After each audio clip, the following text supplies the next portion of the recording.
leave meeting, right? Thank you, Scott. Thanks, Betty. Thanks, everybody. Hi. My name is André. You can call me Andre or Andre. Scott, you forgot something. You forgot to say that I survived pragmatics. Yes, yes. Andre survived. Well, Andre survived several classes with me. I have to open my microphone. Right, Marcy is in pragmatics with me right now. There you go. Yeah. If you can survive pragmatics, you can survive anything. There you go. Okay, I'm going to share my screen with you guys. Can you see the PowerPoint presentation here? Okay. Yeah. I have the chat box here open. So I'm working from a laptop, so I can't see you when I do full screen. So feel free to interrupt me at any time you want. Just say, hey, Andre, I got a question, or I got this observation, whatever you want to say. We can make this collaborative, so you don't have to just listen to me all the time, please. And I also prepared some quick activities, contrasted activities with Spanish, so we can participate in. Let me see, who do we have here? I think most people, right? Or at least half. So I'm gonna be, so that we can all participate, I may be calling you guys individually just to pronounce like one word or two, okay? Just to make this a little bit more collaborative. Okay, so welcome to our workshop. Thank you, Scott. André, can I interrupt you already? Will you be sharing your slides? Because I always need to know whether I need to care about screenshots and things like that. If you're gonna share, I won't worry. Okay. Yes. Holly will be posting the video and also sharing the PowerPoint slides. Excellent. Thank you so much. Of course. And I think most of the videos, or a good number of the videos I got from YouTube. So you have the link there too, if you want to watch it again. Okay. So let's see, let's start here. Okay, so our goals today are to provide an overview of the sound patterns of Portuguese, including its most salient dialectal manifestations in Brazil, Portugal, and Portuguese-speaking Africa. And I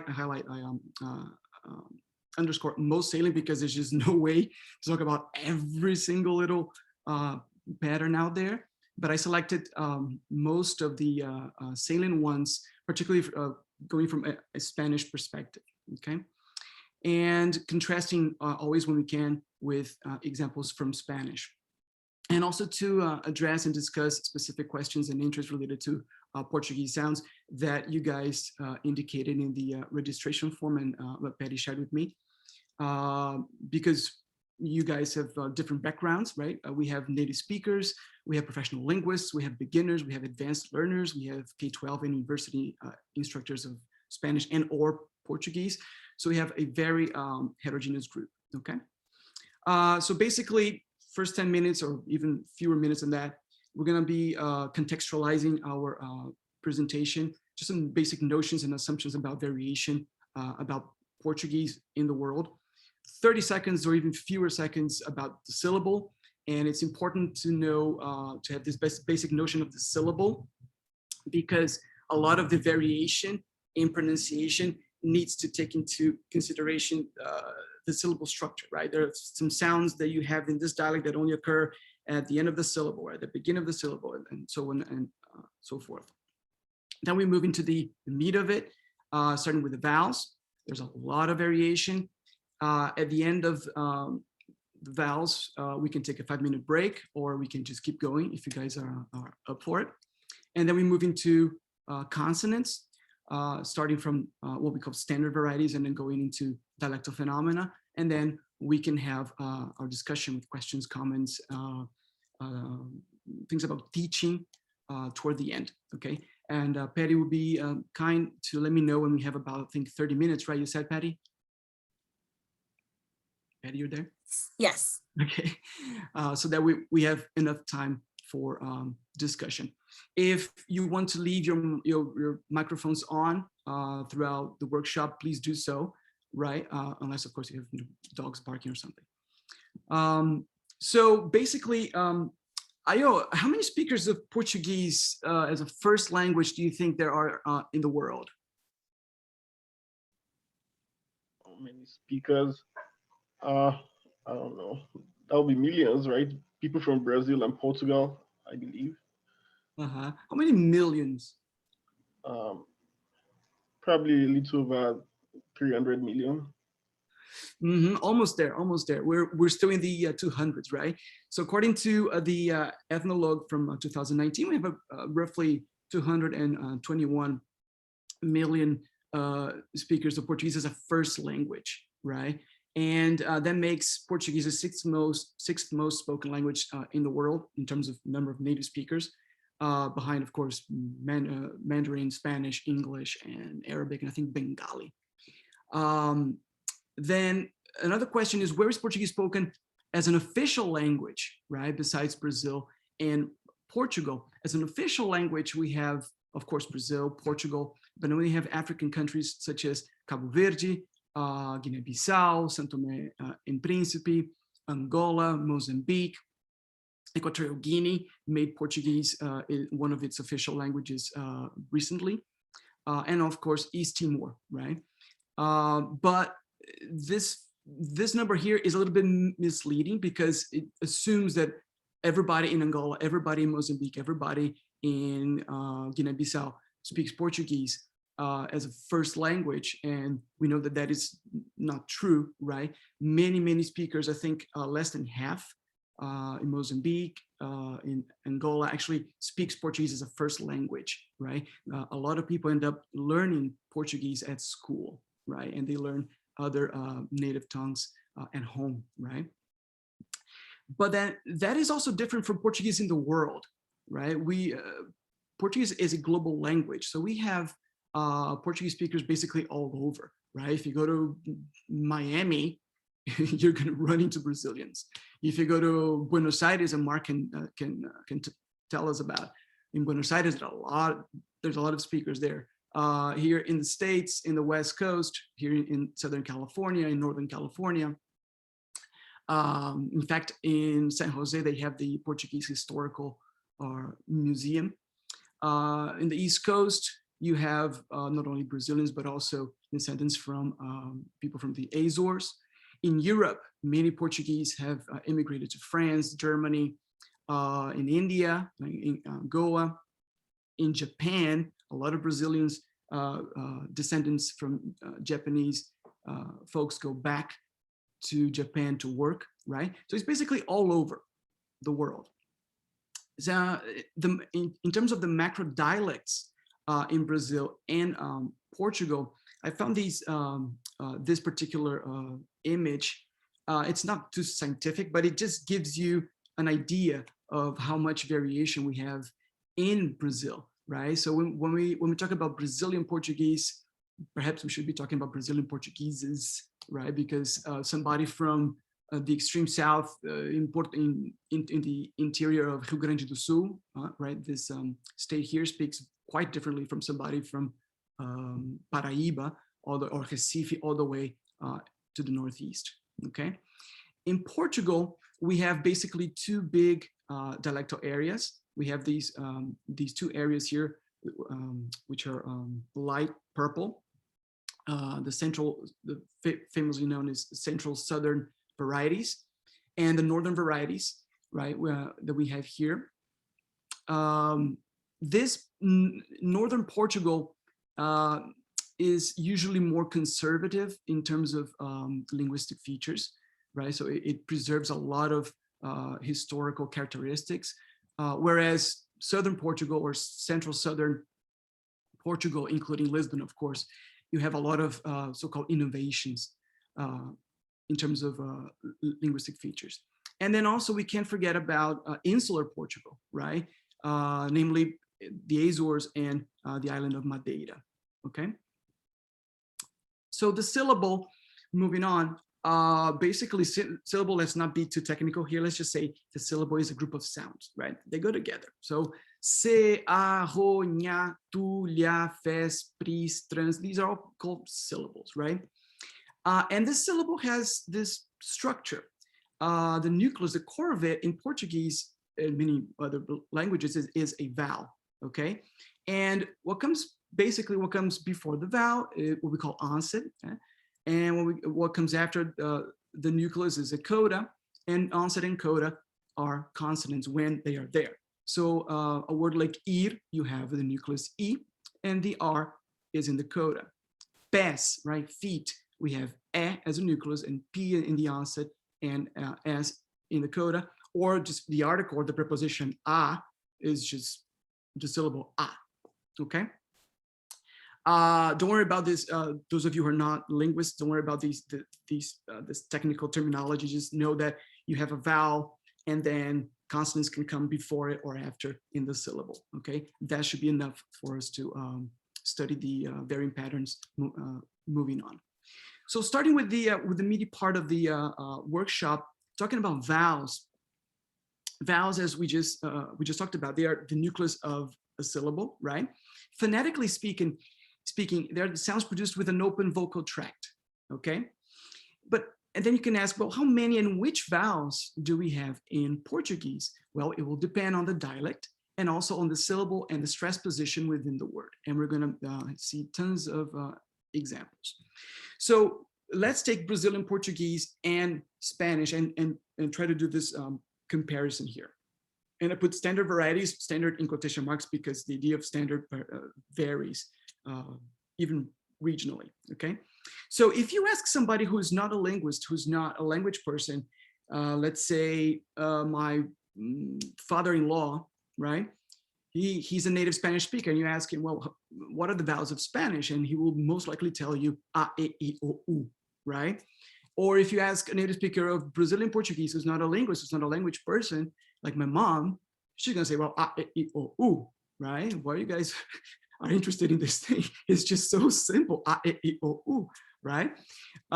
So in Spanish, we say, you know, casa, this first a here is a, this final I is also a, casa, casa, tanto, comer, en, café, parque, o I, libro, sí, o calor, don, ópera, pato, and único, right?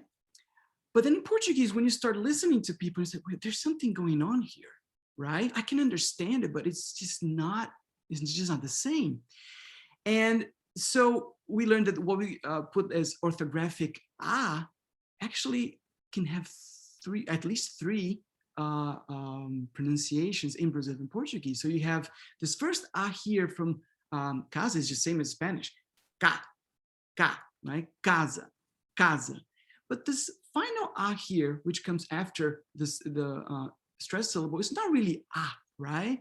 We're not gonna say casa, a minha casa, right? But we're gonna say casa, casa, casa, casa, okay? And that's why the convention is for this sound, is to put this upside down A, okay? And then we can also have a nasalized version of this, which is right? And so in Spanish, we have tanto, but in Brazilian Portuguese and in Portuguese, we have tanto, okay? Now, arguably, you do have some degree, just because of articulation, you do have some degree of nasalization in Spanish too, but it's just not enough, or it's just not high enough as you have in Portuguese, right? So you have tanto, tanto, tanto. Also, notice that in Spanish, when you pronounce tanto, tanto, you have that nasal consonant there. You have that N, right? Tanto, tanto. And when we teach Spanish pronunciation, we call it, this answer incurs nasal assimilation to this T, right? And becomes dento, tanto, tanto. But in Portuguese, it's almost as if this N weren't there. It's just a nasal vowel, tanto, tanto, tanto, instead of tanto, okay? So it's just tanto, it's just a vowel, phonetically. Okay, can I ask a question? Please, Holly, yes. So when I hear casa, thinking that that's a final schwa like we would have in English, like India, or is it qualitatively different, or is there just a different tradition of how you represent it in Portuguese phonetics? It's more technical. You're right. It's more technical. Most recent studies we transcribe as this upside down a. Okay. Older studies you're exactly right. Older studies used to transcribe it with a schwa. Correct. Okay, great. Exactly. But at least just to differentiate from this full-blown ah, right? It's a little bit different. Correct.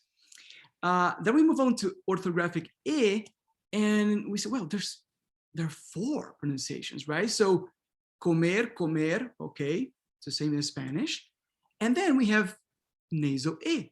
So a preposition in Spanish that you have in, that you actually pronounce the nasal, right? In. In Portuguese, this M here is just a convention, right?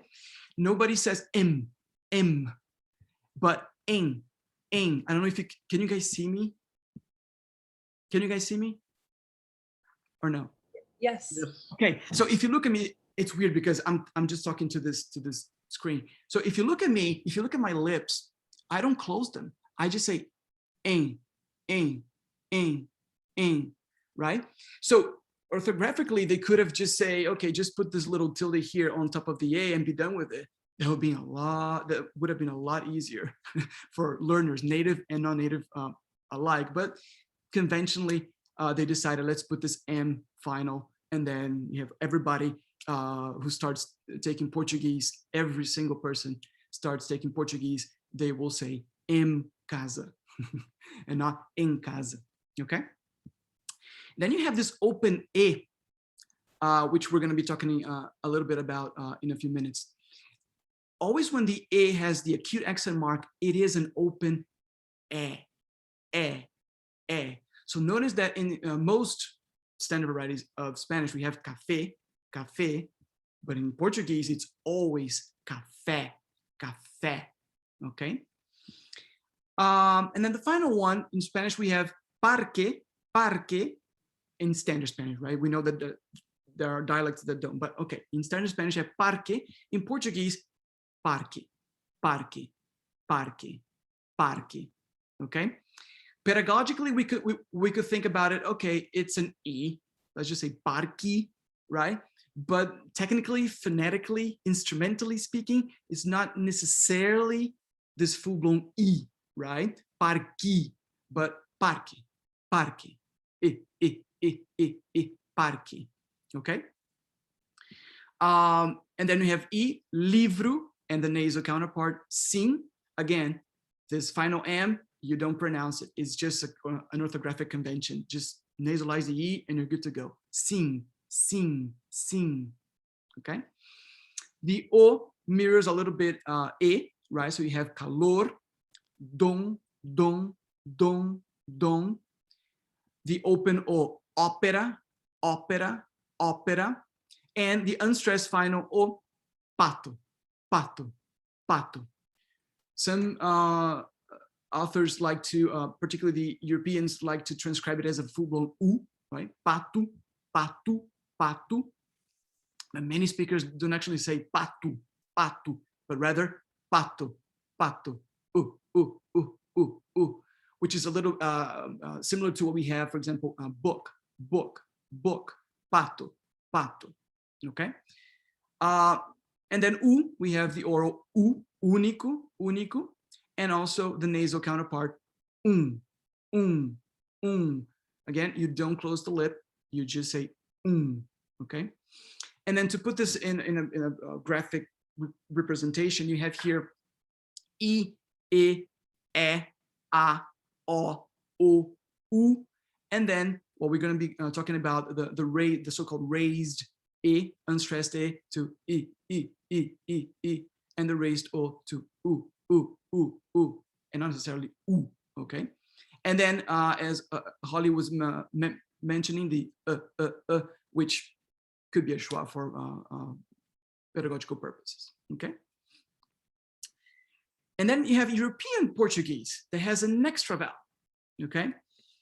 Unstressed A and E, orthographic A and E in European Portuguese. And again, when we talk about European Portuguese, we are thinking about the Lisbon variety. Okay, we know we're going to see how in Portugal, people from the north talk very differently from people from the south. Okay, but from the Lisbon variety,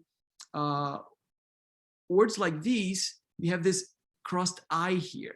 So it's not necessarily americano, right? Americano, or in Spanish, americano, but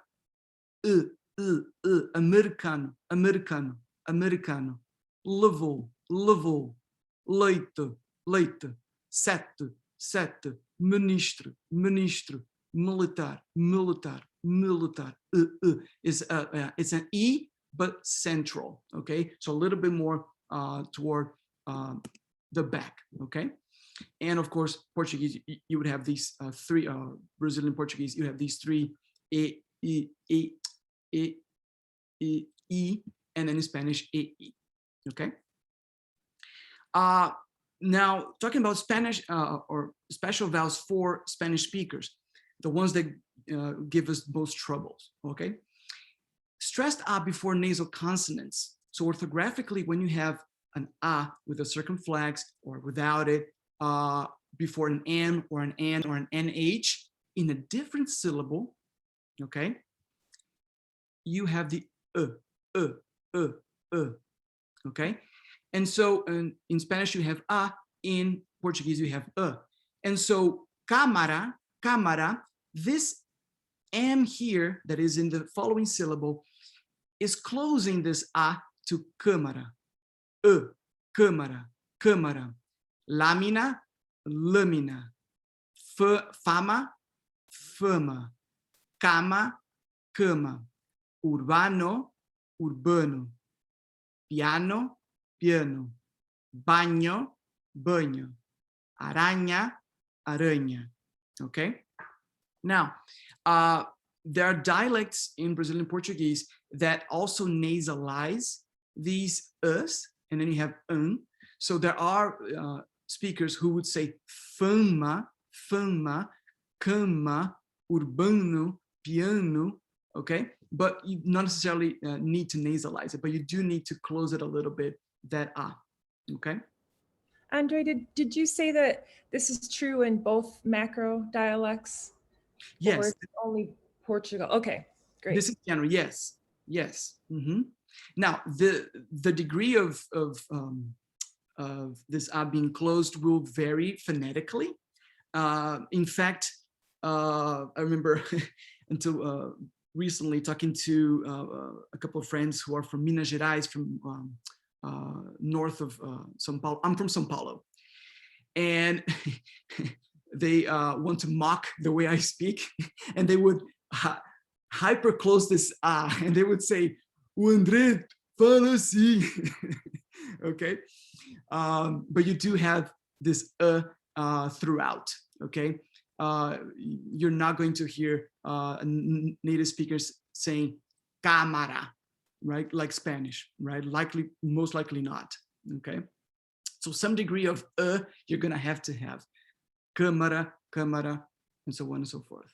Okay, from a second language point of view, it is a big deal, but not that much. I mean, people will understand if you go to Brazil tomorrow and you say minha cama, they will get it, right? You're talking about the bed, right? But if you want to be as close as possible to a native pronunciation, these as before ands and ands and na and h's, you're gonna close it a little bit and say okay? So let's practice. Holly, how would you say ânimo in Brazilian Portuguese? Ânimo. Perfect, there you go.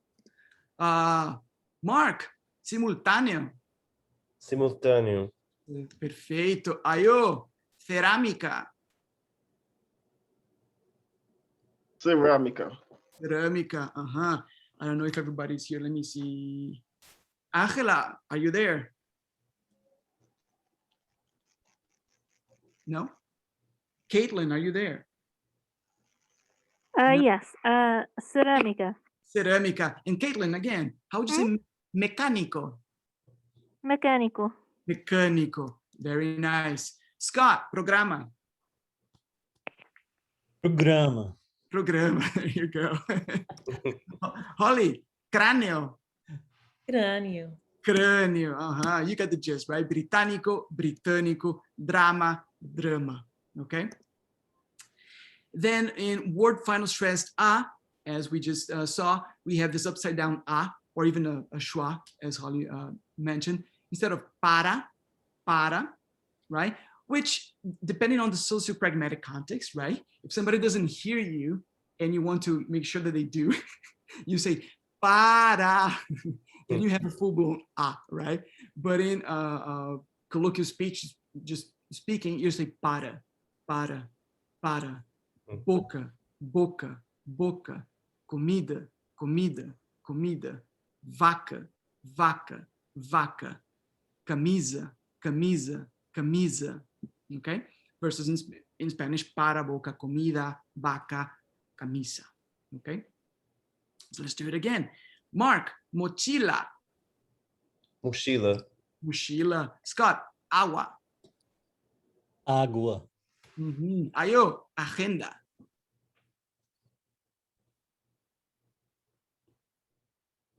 Ayo, agenda. Caitlin, mesa. Mesa. Mesa. Is Jeffrey there? Jeffrey? He wrote that he can't talk. Oh, maybe he's in a meeting. Hope he doesn't get caught. Okay. Well, there you go. Holly, casa. Casa. Casa. Mark, toalha. Toalha. Toalha. Perfect. Okay. Then the word final unstressed e, as we were just talking, it gets raised, right? Sometimes all the way to e, but most likely not. Most likely you stop at e. So instead of ave, you would have ave. Parque, parque. Sobre. Ataque. Catástrofe. Okay. Perry, abre. I think Patty had to step away. Oh, okay. Never mind. You see, I wish I had two monitors here. I'm sorry. Okay, Scott, abre. Abre. Ayo, carne. Carne. Mark, vale. Vale. Holly, bebe. Baby. Caitlin, pague. Pague. And then desastre. Desastre. Okay. Now, Scott, what is that? Elefante. Elefante, very nice. Holly, what's that? It's a bottle of. I don't know if I'm going to get the consonants right, but I'll try. Leite. Leite, or leite, leite or leite, both are just Leitinho, né? Leite. leitinho. Mark, what's that? Sete. And that would be what, Scott? Neve. Neve, and then carne, okay?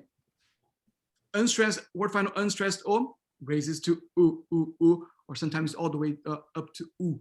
So instead of libro, gato, pato, gordo, código, okay? So Mark, lado. Scott, estômago. Ayo, símbolo. Caitlin, lobo. Lobo. Lobo. Scott, como. And then principio. Okay. That is a, what do you guys think? That is a Cacto. That should be, think of the word in Spanish, cabello, not pelo, right? Cabello. This would be one in Portuguese. Cabelo. Where do you put your clothes? You put your clothes in a? Armário. Armário. And our favorite state is? Ai. Why? No, I had to do it. Sorry, I had to do it. I had to do it. Ohio. Okay. In fact, there's this saying in Brazilian Portuguese that says "Vá pro raio que o parta," right? And then when I was at Ohio State doing the PhD, oh, where are you in the West? In Ohio. Oh, Ohio que o parta. Well, not quite. So, and then we move on to the open mid vowels, right? So, e and o, which are one of the favorites of everybody who's studying Portuguese, knowing Spanish, right? Always orthographically, when you have an e with an accent mark, with an acute accent mark, you're gonna have e, okay? E, as in bed. O with an acute accent mark, you're gonna have o, okay? The problem is that orthographically, most os are actually written without the acute accent mark. And most of the s, or the majority, are written without the accent mark. And then the student goes nuts, right? And we want the linguist in us, want to systematize everything, right? We want to compartmentalize, okay, this is when this is it, this is it. And then for every single attempt that you do, to figure out when this, when that, it fails because it always has exceptions, okay? But there are some clues, there are some tendencies that could help us, okay? So for example, here all these words have acute accent marks. So you're gonna say é, okay? Café, época, mistério, método, México, okay? And then you have orthographic A without the accent mark, which is pronounced eh, but then there's no specific rule, right? There's some word endings that could help us, but not necessarily, okay? So words ending in EL, you're gonna say papel, mel, erno, moderno, eso, essa, progresso, erro, erra, guerra, ero, era, zero, espera, eca, biblioteca, exo, nexo, complexo, ebre, febre, eque, cheque, eve, eva, breve, leva. Okay? I think with the exception of EL, there are always going to be exceptions to all of these other ones. Okay? And sort of the same thing happens with O, right? The O with the acute accent mark, you're going to say O, glória, próximo, história, próprio, sódio. But then words ending in OL, likely, but not always, O, sol, golpe, orte, norte, forte, hora, agora, ola, pistola, oca, foca. Okay, we can talk about when we reach the discussion part, we can talk about some strategies to figure out how to teach it, activities, but just know that at some point, don't go wild, don't go nuts trying to figure out the actual rules or how systematic this is, because you're always going to find exceptions. So you can consult native speakers. You can, just by the exposure to the language, most probably these frequent words like papel, mel, guerra, you will eventually get it, okay? Andre, does the written accent mark always denote the open mid vowel, or is it also indicative of stress? Both. Okay. So both, exactly. Okay.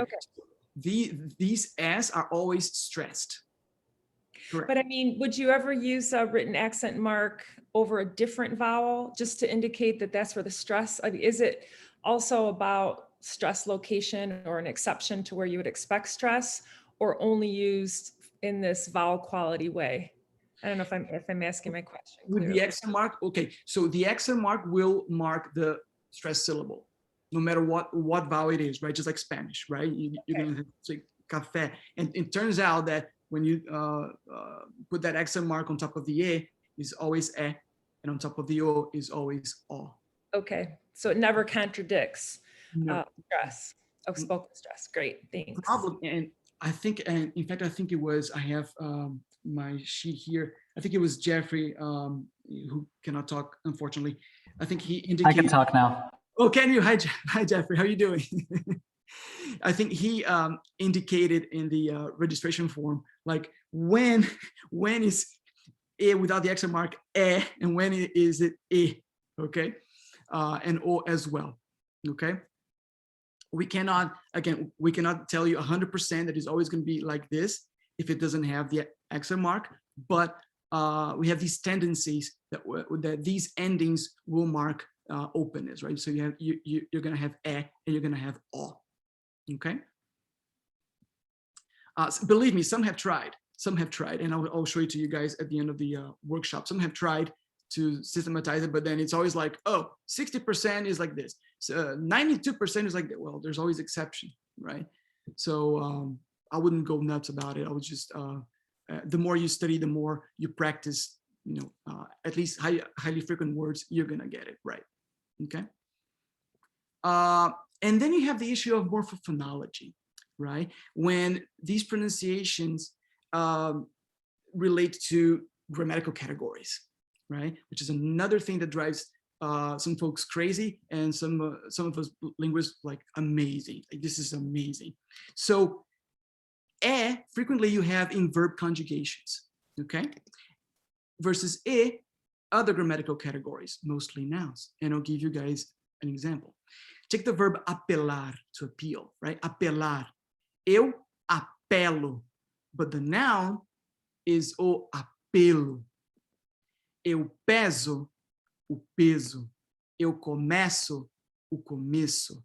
Eu gelo, o gelo. Eu acerto, o acerto. Eu pego, and the participle pego. Okay? The same thing with O and O. O in verbs and O in many nouns. Eu jogo, yo juego. Eu jogo, o jogo. Eu olho, o olho. Eu gosto, o gosto. Ele força, você força, a força. Eu almoço, o almoço. Okay? Sometimes, and this is historically related, you have O in the plural or feminine versions of the word, and O in the masculine, right? So 2 or more ovos, huevos, right? Ovos, but 1 ovo. 2 or more corpos, 1 corpo. Novos, nova, novo. Tortos, torta, torto.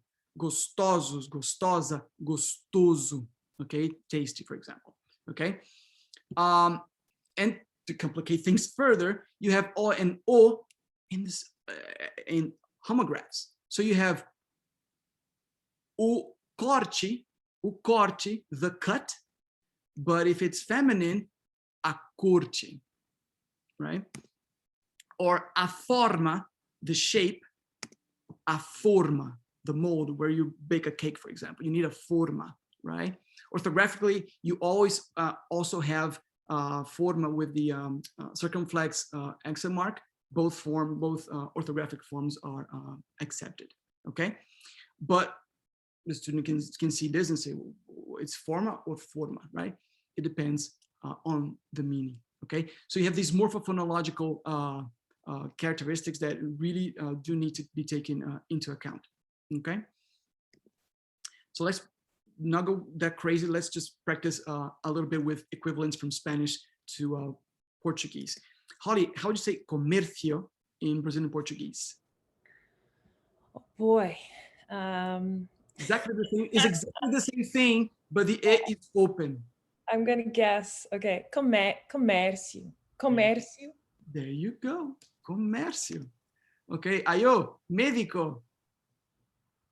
Médico. Médico, Mark, alfabeto.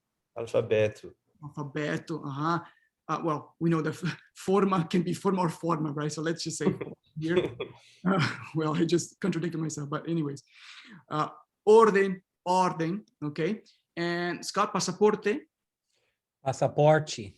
Passaporte, Another favorite is, well, the nasal vowels, right?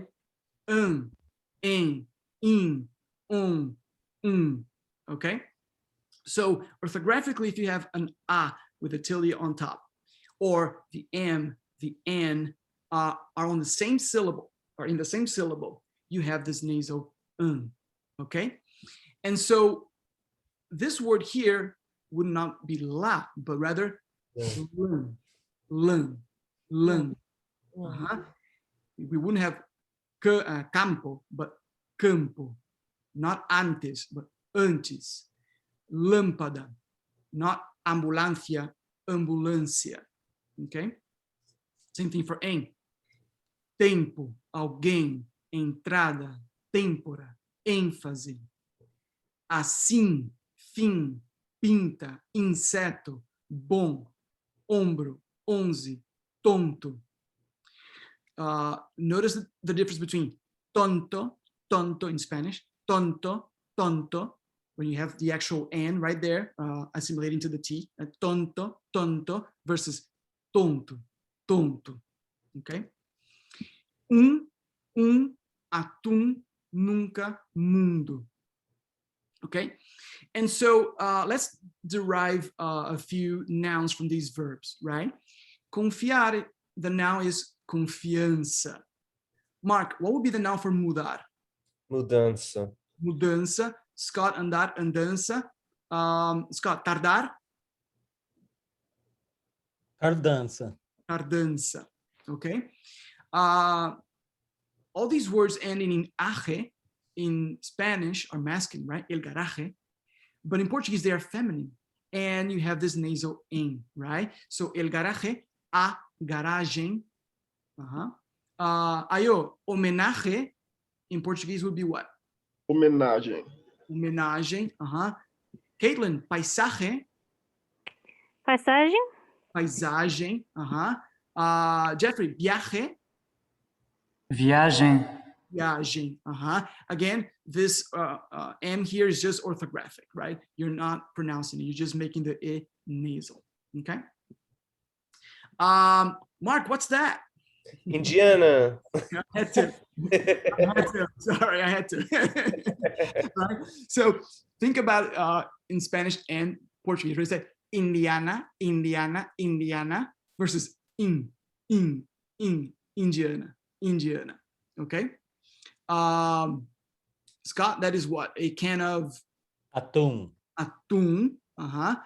Holly, ombligo.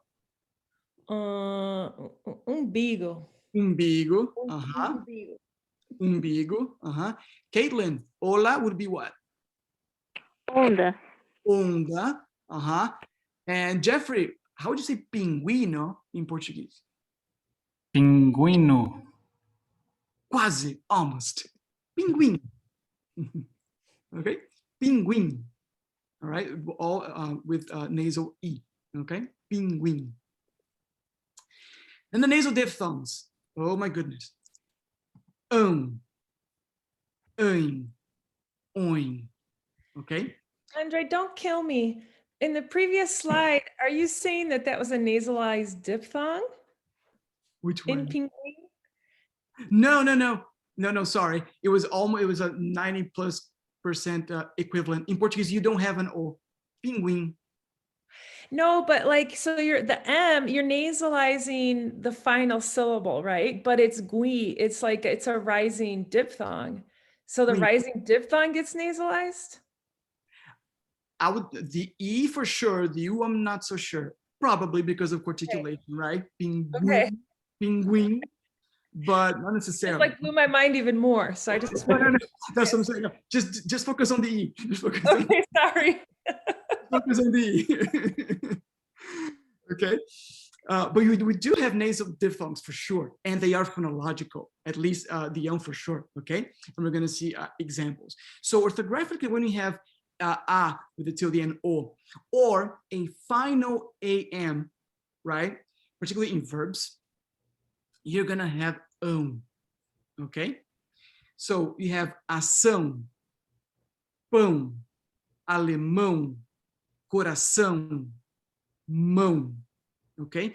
Notice that you have minimal pairs as well. So this making or pronouncing nasal diphthongs is ultra important. Like it is phonological, you need to do it, right? Because if you don't nasalize you run the risk of saying pau, okay? Which means palo, right? Especially in the beginning of language classes, right? We're learning like, I don't know, what did you eat for breakfast today or something? And then there goes the student says, eu comi pau, right? And then for the native speaker, that will sound completely weird, right? You didn't eat a stick, you ate bread. So boom, boom, okay? The same thing, mão is hand and mal is the adjective, right? Corresponding to Spanish malo, okay?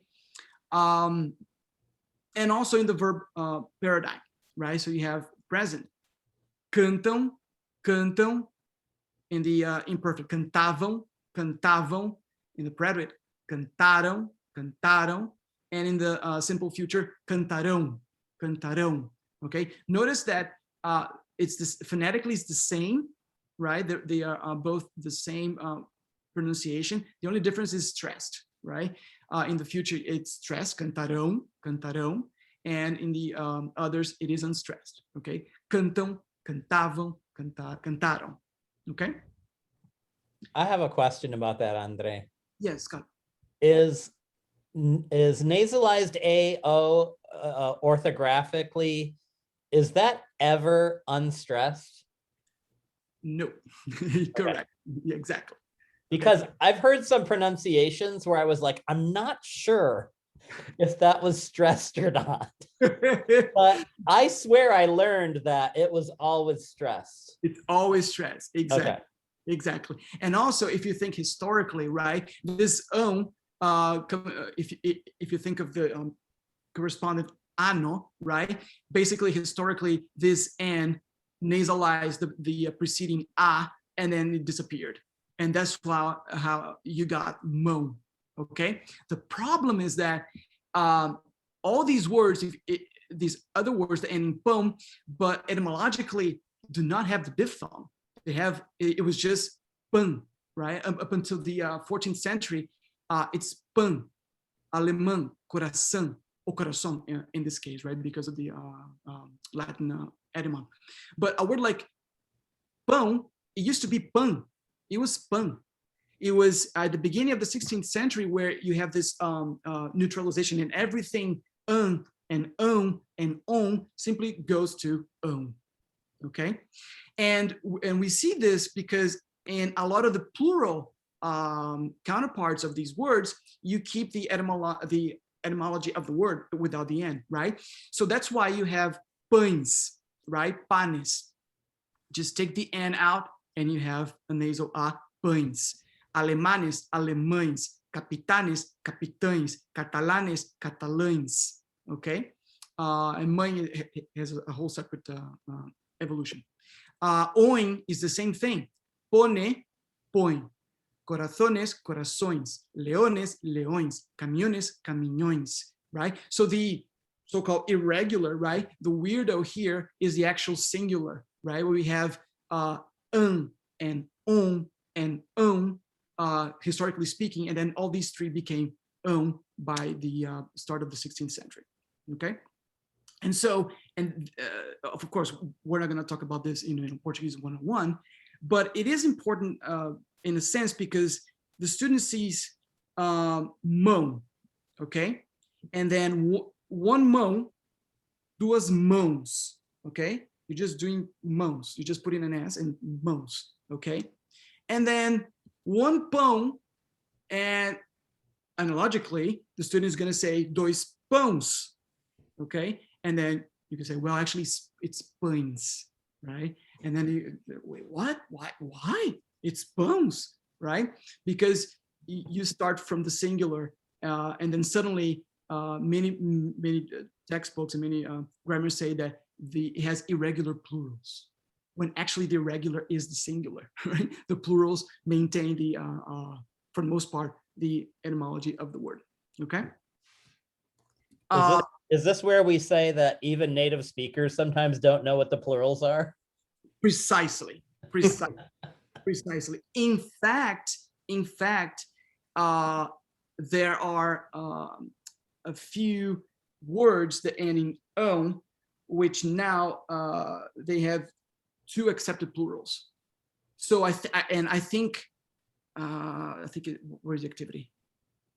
One of the words here that I'm going to have you guys produce, guardião, right? Guardián. The etymological plural is guardiães, like guardián, guardianes, guardiães. But because of this sort of like, I don't know what to do from the last 5 centuries, the form guardiões is also accepted. Okay. So let's practice. Holly, serán, the verb serán would be what in Portuguese? Give me a second. So serão. Serão. Very nice. And while you add it, Holly, están. Estão. Estão. Irá, Mark? Irão. The verb, right? The verb, not the country, right? Irão. Right? And the actual country is Irã, right? Irão. Scott, mandan. Mandam. Mandam. Ayo, compraron. Compraram. Compraron. Caitlin, opinión. Opinião. Opinión. Jeffrey, limones. Limões. Limões. Scott, guardianes. Oh, guardiães. Guardiães. Okay. Guardiães or guardiões? Exatamente. Exatamente. The I think most frequently you would say guardiães. I have to look at a corpus, but guardiães. But you wouldn't be surprised if you ask somebody, some native speaker, what's the plural? Marcia, what would you say? I use more guardiões. Guardiões. Guardiões. Yeah. Exactly. So Andre, in that list, the first column for Brazilian Portuguese, and then the first 2 items of the second column are all and then you've got one example from each of the other columns from your previous slide, right? I'm trying to organize your data in my mind. Okay, gotcha. Yes. But always remember, you have the "on" with the "ao" and the tilde on top of the "a." They are always stressed, right? Irão, estão, irão, and the "am" unstressed, right? Mandam, compraram. Okay. Oh, thank you. I had forgotten that already. All right. Okay, so take 3 minutes. Let's do some activity here. Grab your phones or your computers, and I want you guys to Google the names of these movies in Portuguese. Just out of fun. These movies, the titles of these movies, they all have nasal vowels or diphthongs. And let's see what you can come up with. Home Alone with, what's the name of that guy? Macaulay Culkin. Macaulay Culkin.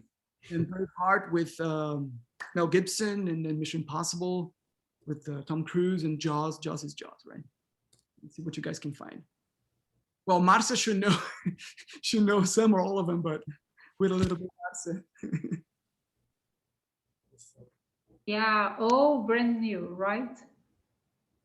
What? Brand new, brand new. Brand new. Yeah. Very new movies. I mean, I'm not 20 anymore or 10. I'm just feeling the age.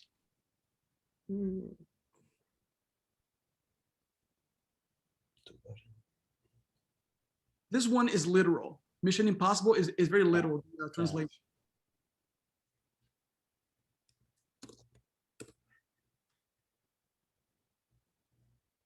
I think I can figure out what Jaws is. Yes. Go ahead, Scott. It's not mandibulas. I wish. The actual animal, right? Tubarão. Tubarão, very nice. Tubarão. Tubarão. Uh-huh. Oh, and for the longest time, I thought it was tiburão Tu. Uh-huh. because I've was creating it based on Spanish. Tubarão. Uh-huh. Tubarão. Mission Impossible would be Missão impossível. Missão Impossível. Nice. Braveheart. Coração valente. Né? Valente. Valente. There you go. Coração valente. But you have the diphthong and then the nasal ing, right? Coração valente. And then Home Alone, they actually, in Brazil, they translated as They Forgot About Me. Esqueceram de mim. Esqueceram de mim. That's right. That's right. Which is actually the story, right? They forget about the kid. So, nice. So, esqueceram de mim. Okay? Now, let's move on to the dialectal phenomena. Cool stuff. No, so all these are standard trends. And now let's look at the dialectal stuff. So unstressed, so Holly, please do not go nuts. It's okay. You're gonna like it. So unstressed, pre-tonic, okay? So if the E or the O come before the stressed syllable, there is a humongous amount of variation, particularly in Brazil, okay? You can have E, you can have E, or you can have E. So a word like peligro, you can have perigo, perigo, or perigo. So a word like melhor, mejor, you can have melhor, melhor, melhor. Football, you can have futebol, futebol, futebol. Okay? The same thing with O. Colega, you can have colega, perdão, colega, colega, colega. Costumbre, costume, costume, costume. Poeira, poeira, poeira, poeira. Okay? How? Where? What's this?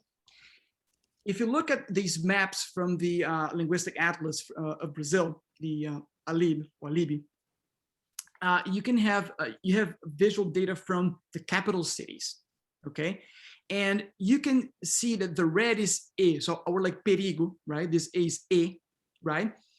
You have basically more often here in southeast and south of Brazil, okay? But the open one, E, perigo, you have in the northeast, okay? The same thing, colega, colega, colega in this area, but then colega, colega in the northeast. Okay, let's see this open pre-tonic A and O in the speech of this speaker from, I think, Fortaleza.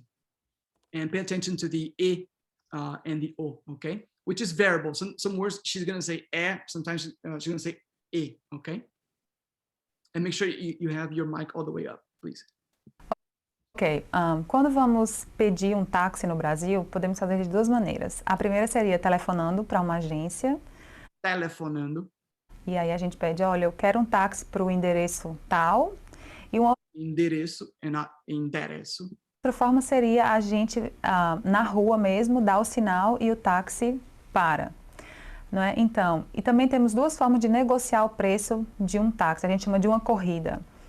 Por exemplo, quando você vai para algum lugar que é muito longe, muito distante de onde você está, normalmente você quer negociar com o taxista, porque senão vai sair um preço muito caro.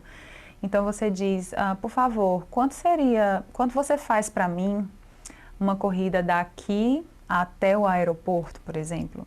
E aí o taxista vai dizer, olha, dá para fazer por R$50. E aí você diz, R$50, mas R$50 está muito caro. Quanto é que você faz um preço melhor? Você pode fazer um preço melhor para mim? E aí você negocia com o taxista de acordo com o que você acha que é possível pagar. E uma outra possibilidade também é que se ele tiver um taxímetro no carro, no táxi, então provavelmente você vai ter que pagar o que o taxímetro vai mostrar. Mas normalmente quando a gente vai a lugares mais distantes, a gente prefere negociar com o taxista, porque senão vai realmente sair muito caro. Então uma forma de negociar seria pedindo para ele baixar o preço da corrida. Por favor, você pode fazer por tanto, e aí negociar com o taxista. Okay, so even this e or o is also variable, okay, in the Northeast. Is it variable between words, or like with the same, or like would she pronounce the same words in a different way, or does she stick with the same pronunciation for those words? Oof. There are a lot of factors that may condition the o or the o. So, for example, here in endereço, most likely this e is e because this o is raised, right? So endereço, and not endereço.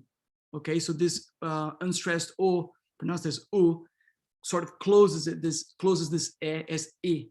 Okay, now this you could think about the same thing for telefonando, right? That this would close, but these e's, I guess, they're too far from the o, from the final o.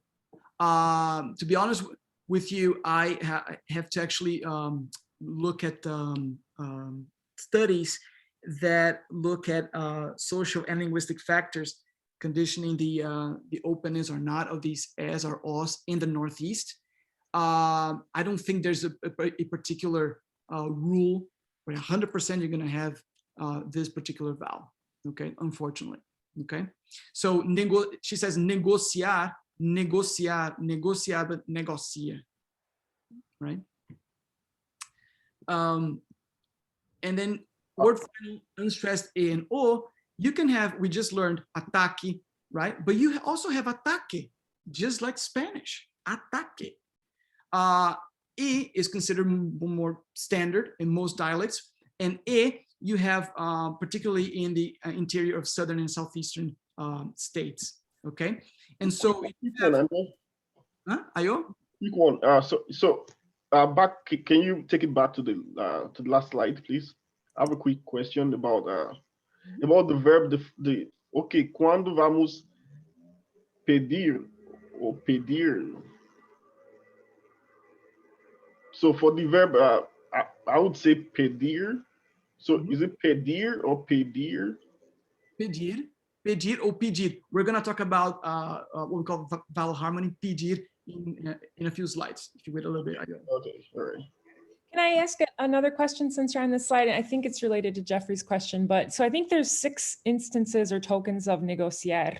And you have them annotated in orange or yellow, and then blue, and then sometimes you have the e, the a, and sometimes the o.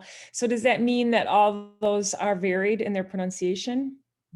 And also, I couldn't put this in a spectrogram or right. Just in your impression, they're different, or so then they do seem to vary depending on the token. And, okay. I mean, we have these videos, right? So I'm just judging according to my creative perception, but you know, we would better look at the spectrogram to see if that's actually an A or A, right? Yeah. It could be the verb versus noun thing, though. Like I think a lot of the verb ones are blue consistently. Exactly. That's a good hypothesis, right? Yeah. You could test it. So going back to E and A, you can have ataque, tosse, idade, parte, right? You can have prato or prato, right? In the interior of southern and southeastern states, so like pato, cansado, dedo. Okay, so I'm going to show you guys a quick video from Westphalia, which is this town in the interior of Rio Grande do Sul, the southernmost state of Brazil that borders Uruguay and Corrientes and Misiones in Argentina. And look at the difference between, these are siblings, right? Look at the difference between the male speaker and the female speaker. So you have, how does he pronounce vacas de leite? Se eu quiser sair de tarde. And then she speaks bastante, liberdade, a gente, vinte, cidade, etc. Okay. So share, new share. I'm gonna go here.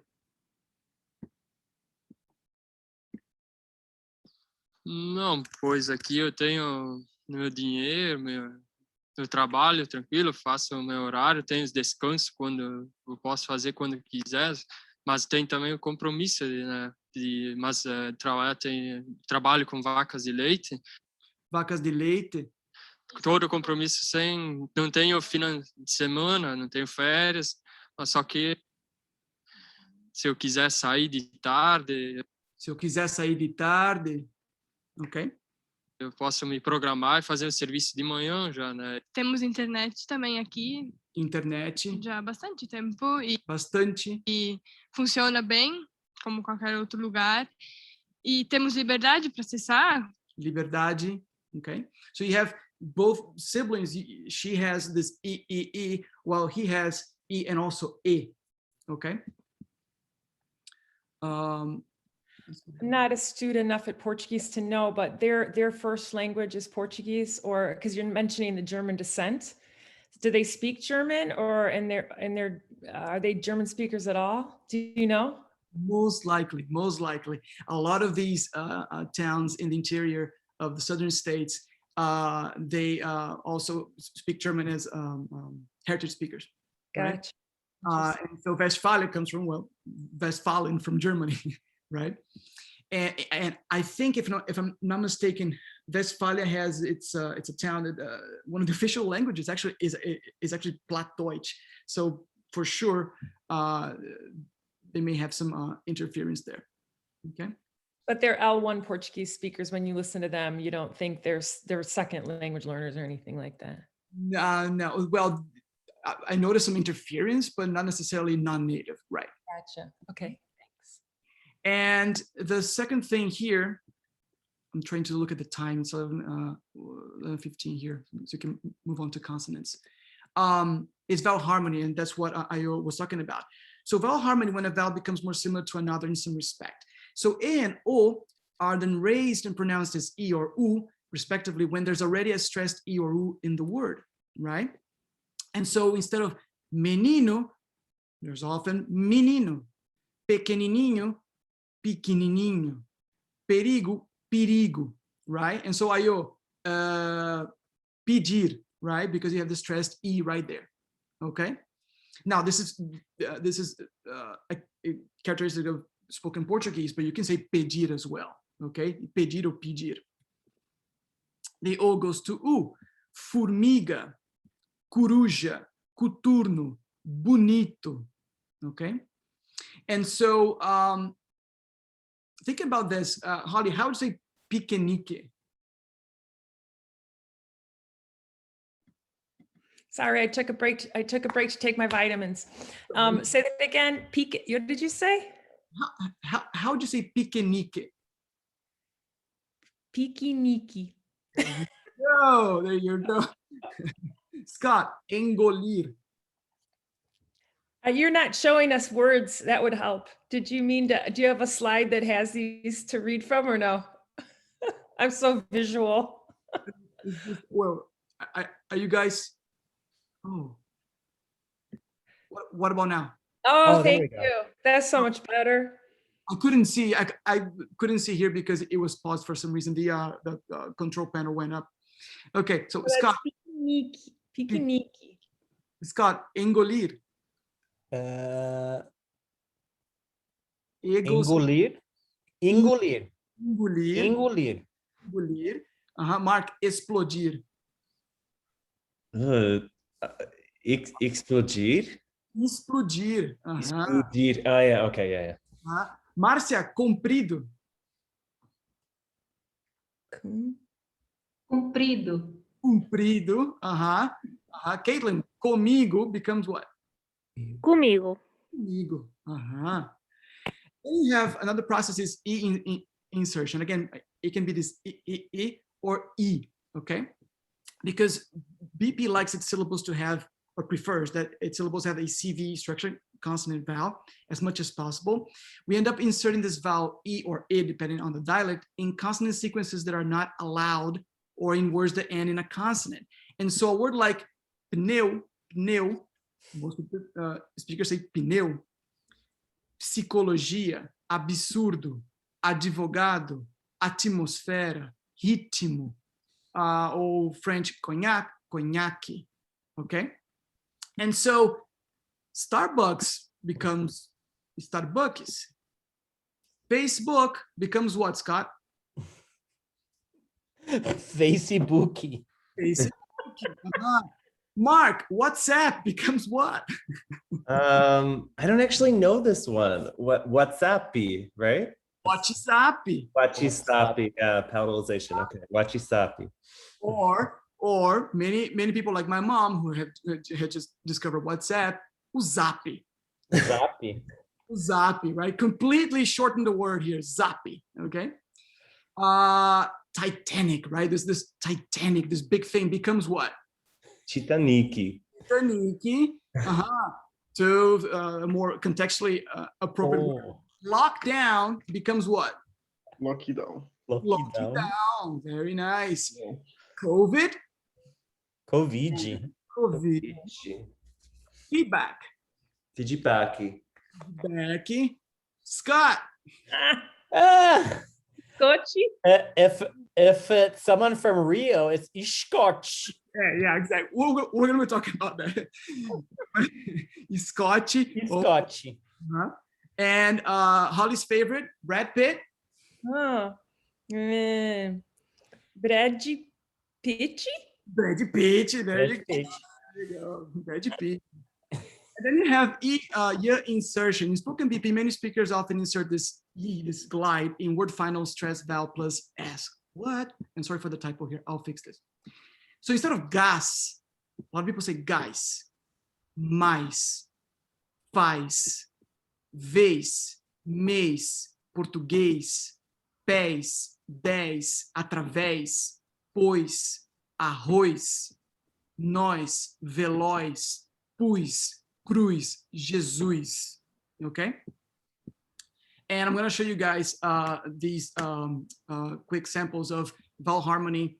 So pedido, precisam, e insertion. The speaker says eficaz, but then later 210, 2 anos atrás, 3, and then insertion. Corrupção, but corrupto, okay? New share, okay. Okay, that is 12.3, okay. Formais, nós fizemos pedido. Nós fizemos pedido para quem continua operando como serviços essenciais, que faça trabalho de escalonamento para evitarmos as aglomerações no transporte, para que os trabalhadores que precisam trabalhar. Trabalhadores que precisam, okay? And then 253, she's going to say eficaz. Econômica mais eficaz é eficaz, but then in 546, she's going to say 210. É auxílio de R$210. 210 reais. And then 810, she's going to say 2 anos atrás, instead of 2 anos atrás. 2 anos atrás. 2 anos atrás. And then 1212, she's going to say 3 instead of 3. Evitarmos as aglomerações no transporte, para que os trabalhadores que precisam trabalhar nesse momento o façam com segurança. Evitarmos as aglomerações no transporte, para que os... I got it wrong. I'm sorry, guys. But it's right there, 3. Okay? And then here for the insertion, he's going to say corrupção, but then corrupto. O seu vídeo falando sobre corrupção no momento onde... O momento que eu vi esse vídeo, que viralizou, foi um momento que estava se falando muito sobre corrupção. Corrupção. E só tinha um ponto de vista, que era... A maioria das pessoas pensava que o corrupto... ok? Share PowerPoint. Okay. All right. In other varieties, in EP, there's an important difference between and a, okay? And so in the present, you have like falamos, cantamos, but in the preterite, it's the open a, right? Falamos, cantamos, okay? It's a distinction that you lose in Brazilian Portuguese. Both preterite and present are right? Falamos can be either predicate or present, depending on the context. In colloquial EP, unstressed D undergoes extreme devoicing and reduction, and sometimes all the way to deletion, right? So instead of saying corte or corte, corte, querer, parecer, perigo, feroz, telefone, merecer, despegar, despegar, right? Sometimes people transcribe it without, I try my best to put this schwa, this devoiced schwa here, because like, otherwise it's just consonants, right? Despegar, merecer, telefone, okay? So and also, is that why the country only has one vowel in the name, right? Portugal, Portugal. Portugal, there you go. Just yeah. In Lisbon, this A is pronounced as oi, okay? And also A before palatal consonants. So you don't have leite, you have leite, peixo, vejo, telha, tenho, okay? Compare that to Portuguese leite, fecho, vejo, telha, tenho, okay? Now take a look at this video in which the guy says debate, debate, debate, debate, eleições, eleições, eleições de Aveiro, Aveiro, and not Aveiro, okay? That goes to,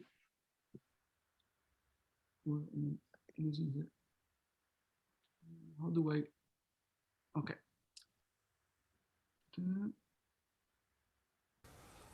Muito boa noite. A caminho das eleições autárquicas, o debate hoje é com os candidatos à Câmara de Aveiro. Câmara de Aveiro, Aveiro, okay? It's something particular of central and southern varieties of Portugal, particularly of Lisbon, okay? Still in EP, stressed O in central and southern varieties, stressed O is pronounced as so, just like Spanish, right? Since the 16th century. So you have oro, oco, outro, okay? Take a listen to this guy from Porto in the north, right? He's going to say vou contar, and he's going to almost delete this vowel, quase estudante. Eu tenho várias histórias de acidentes de viação, acidentes de carro, mas o que eu vou contar é uma quase acidente. Não chegou a ser acidente. Isto passou-se, eu tirei a carta, o meu melhor amigo ainda não tinha a carta e decidimos pegar no meu carro, peguei no meu carro e fomos para a praia. Era verão e fomos para a praia. Mais ou menos a meio do percurso na ida para a praia, reparei que não tinha travões. Travões in Portugal is the brakes, right? What we call freio or breque in Brazilian Portuguese. Tive sorte porque entretanto apanhei uma subida e como não tinha travões não conseguia parar o carro, mas com a subida o carro foi travando automaticamente. O que aconteceu é que entretanto havia semáforos mais à frente, havia uma fila enorme de carros e o meu carro parou mesmo pertinho do carro da frente. Ao que o meu amigo olhou para mim e disse: bem, tu já controlas muito bem o carro. E eu disse-lhe: estamos sem travões. E foi assim. Okay. Notice that he says A because he's from the north, right? Had it been from Lisbon, most likely he would say tirei, tirei, and not tirei. But this stressed O is also monophthongized as O in PP, and stressed A also as E before R and J and Sh, right? So you have falou, touro, lousa, o queijo, madeira, carteiro, okay? Let's look at this video real quick. And she's going to say this, speaker is going to say, não sou filósofa, eu sou atriz, tô procurando, eu vou lendo. Okay. Gente, é isso, eu não sou filósofa, eu sou atriz. Não sou filósofa, sou atriz. She's from Rio. Then 230. Tô procurando. Ela botou na abertura. Tô procurando ouvir mais. And then 259. Vou lendo, vou lendo. Alice Walker. Eu vou lendo. Toni Morrison. Eu vou... Okay.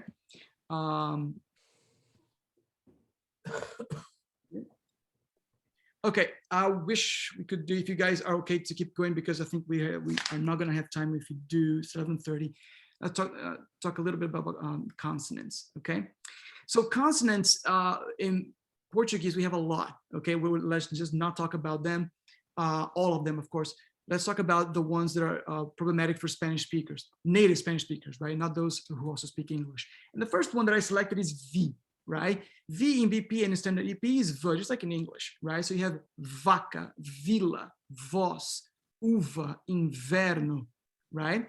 And so vaca becomes vaca, both, voz, ber, ver, vale, vale, verde, verde, uva, uva, ave, ave, favor, favor, carnaval, carnaval, cavar, cavar, okay?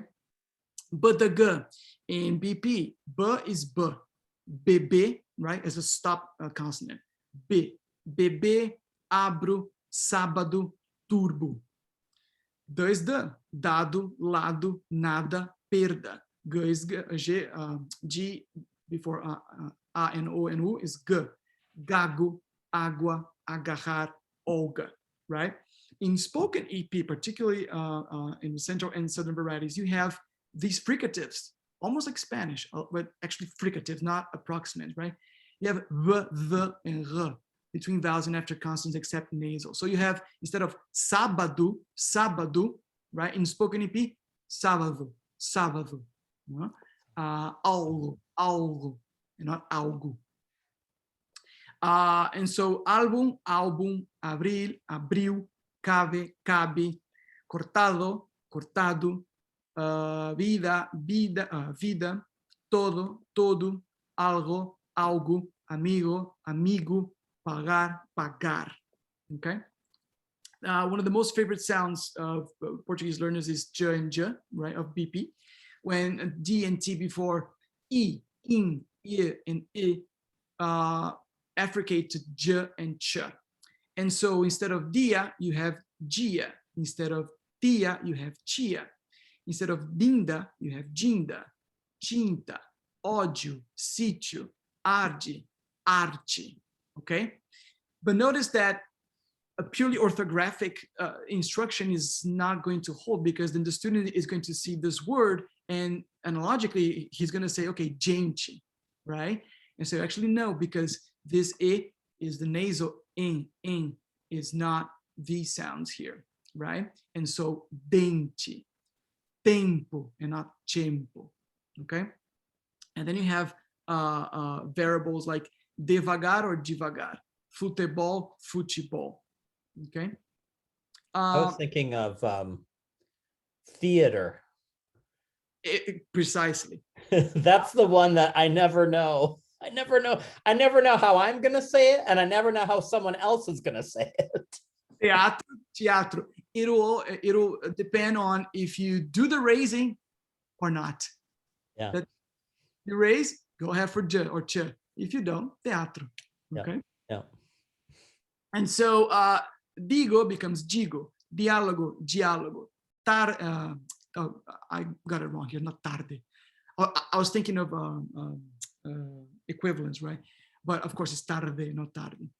Tarde, tipo, tipo, patio, patio, and parte, parche. Okay, that's why I had it correctly, but then I thought of parche and I put tarde instead of tarde in Spanish. I'll fix it before sending the PDF. And this affrication, you can see that it's all over the capitals, right? Except most of the northeastern capitals, right? So you're gonna have gia basically all over except in this corner here, right? Tarde, que mais? Dia or tia, okay? In fact, this j and ch sounds often associated with the idea of prestige or big city speech, particularly because of the national media.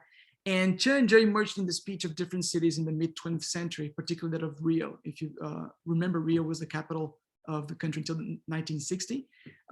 So a lot of people were under this influence from the dialect of Rio, particularly through the radio and emerging television.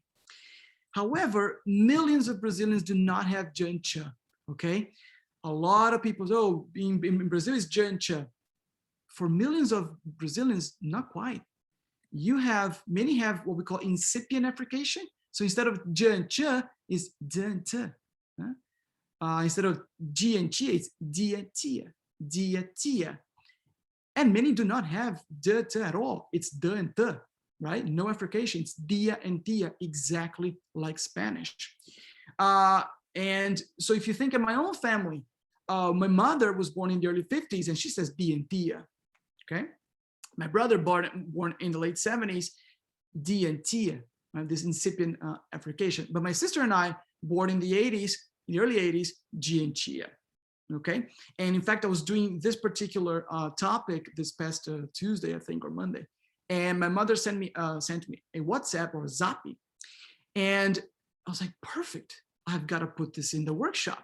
So you can hear my mom real quick, just 11 seconds. You're going to see how she has variable a raising. Some words she raises, sometimes she doesn't. Okay, and she does not have affrication at all, except for this one, which it sounds a little bit like d. Okay. And where is she from? She's from São Paulo.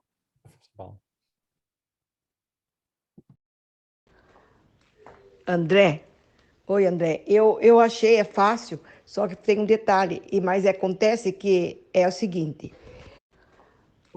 André, oi André, eu achei é fácil, só que tem um detalhe, mas acontece que é o seguinte. É o seguinte, ok? Acontece que é o seguinte. Você põe assim, Band News, São Paulo, primeira edição. Porque tem a segunda edição. E aí ele está acoplado com o Band News anterior. Então, na verdade, quando vai aparecer os dois jornais, junto, de 4 horas, porque vai começar às 7 até às 11. Às 7, 11. Okay, edição é o seguinte, Band News, right? This news in Brazil, okay? And this guy, I'm going to jump this guy so we have enough time to talk about the other consonants. You have this d and t in the Northeast as well. And so in the Northeast, like in Paraíba, you have d and t before these sounds. So you have dia and noite. Right? So, a gente, dia, tivemos, tarde, frente, caminhonete, acidente. But before, if you have this glide before the D and the T, many people actually affricate the T and D. So you have oito, leitura, doido, muito. Okay? And we're going to see this moving on. I'm going to share here. Hoje a gente estava programado, né, lançamento da moda masculina para o Dia dos Pais, né? Dia dos Pais. E tivemos que demarcar. Tivemos que demarcar. Tudo, né? Nós conseguimos falar com o motorista do carro por telefone hoje à tarde. Hoje à tarde. Mas ele não quis gravar a entrevista. A única coisa que ele revelou foi que uma moto passou na frente e ele passou na frente. Perdeu o controle da caminhoneta, provocando o acidente. Okay. Let's go back here. And in Cuiabá is the capital of Mato Grosso, is this state that borders Bolivia. In Cuiabá, in the rural speech of Cuiabá, D and T are pronounced as D and T, D and noite, but they do have j and ch, except for the pronunciation of j or g before a and e, and ch. So instead of jeito, jeito. Instead of chuva, chuva. Okay. The hypothesis is that this is a preservation of traits from 17th century speech, which is still characteristic of northeastern rural EP varieties. Right. Very rural Portugal in the north, you have chuva. Okay. And let's take a look at this news piece real quick.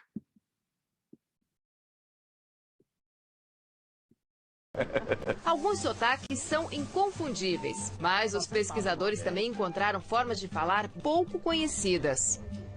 Espera aí, já vai chover, recolhe a cerâmica, o pote tá para fora, vamos recolher, né? Tudo é nossa linguajar cuiabano. Como era antigamente, nosso povo, né? Fala, aqui tá no chão, né? Tá sujo. Este som é do português mesmo, de um dialeto antigo que se falava no norte de Portugal. Foi de lá que vieram os imigrantes para a região de Cuiabá há mais de 300 anos em busca de ouro. O ouro acabou e eles ficaram por aqui, isolados, e preservaram o sotaque. Para nós é chuva, né? E é gente? Ou como é que se fala? É gente, né? Para ver uma pessoa. Cachorro latiu. Tem gente que chegando aí, cachorro latiu. Então esse que é o problema que nós falamos. Então nós não... É isso aí. Seu Donato nos mostra o Pantanal cheio. Cheio, né?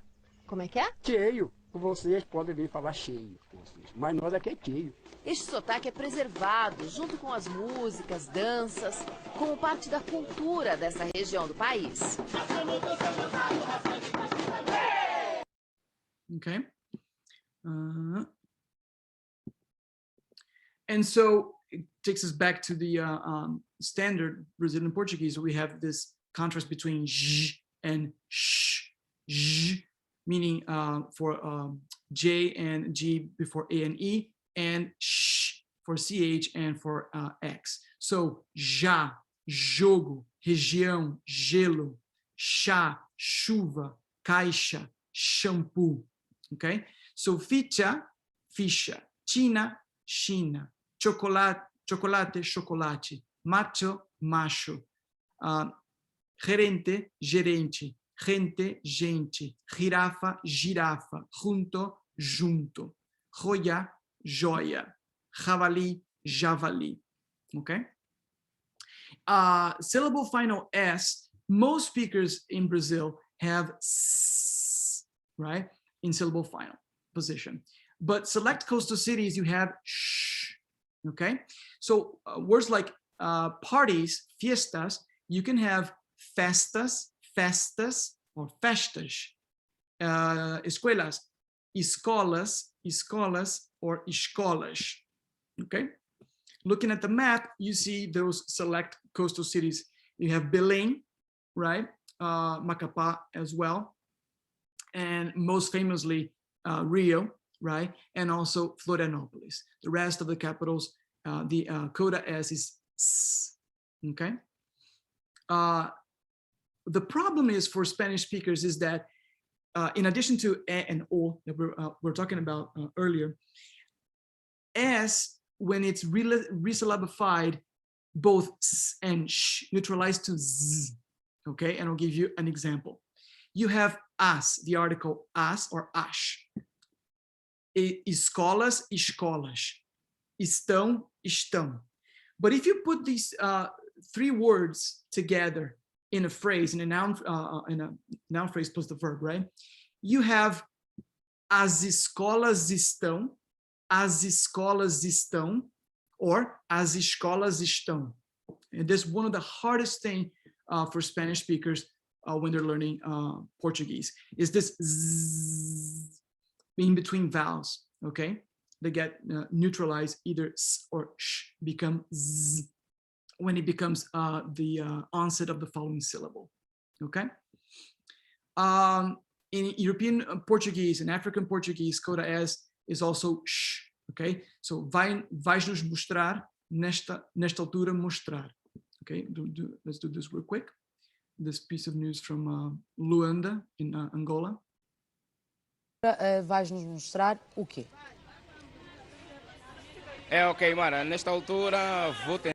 Nesta altura vais nos mostrar, okay? Coda L in Brazil is fully vocalized, right? So this orthographic L here is pronounced like a W. Brasil, Portugal, sal, papel, okay? And so, Holly, fácil would be what in BP? Fácil. Fácil, Mark, difícil? I think Mark had to leave. Mark had to leave, okay. I can do it. Difícil. Difícil, And Caitlin, azul? Azul. Azul, Mal, mal. okay? In EP, this coda L is actually a consonant.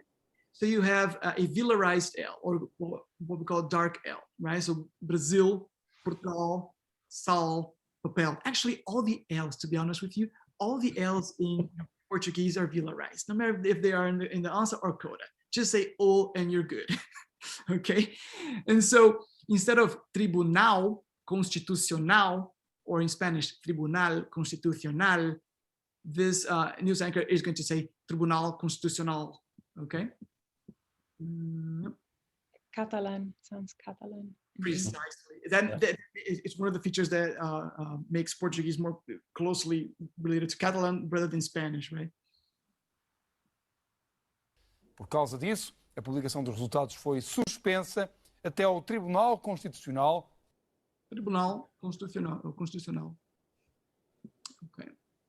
So André, when it's in an onset, so BP would be levar, but EP would be levar. Levar, precisely. Okay. It's weird to do a dark L in an onset. Right. Oh, they are. They're also in onsets. I didn't catch that. So even, wow, I don't know if I could do that. Okay. Yeah, Catalan doesn't do that. No. In phonetic transcriptions, they still do the clear L, the alveolar L in onset, right, in European Portuguese. But I don't think that is going to hold for much longer because it's just so different. Levar, levar, levar, levar, levar, levar, right? Militar, militar, militar, militar, right? So in a word like local, it could be local, right? Oh, but you're saying in Brazil, in European Portuguese, it would be, well, I don't know if I can do it, local. Oh, perfect. Local, exactly.